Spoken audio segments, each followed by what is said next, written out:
Әскери атақ үшін арақ ішкен офицер әйелдер қатаң сөгіс алды. Шенін жуамыз деп ішімдікті сімірген формадағы келіншектер Қорғаныс министрлігінің қызметкерлері болып шықты.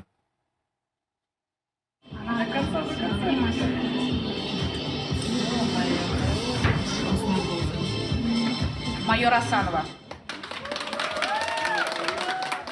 Қолындағы стақанды тауысып өзін майор Асанова деп таныстырған әйелге кейін жоғары шен беріледі. Бұдан соң капитан және аға лейтенант атанған офицерлерде әріптесінің әрекетін қайталап, ащы суды сіміріп алады. Ғаламторды шулатып, көптің ашуын тудырған видео әлеуметтік желілерде тараған еді. Кейін ондағы әйелдердің прокуратура қызметкерлері деген мәліметтер шыққан. Бірақ жүргізілген тексеру барысында формадағы келіншектердің Қорғаныс министрлігінің офицерлері екені анықталып, жазаға тартылды.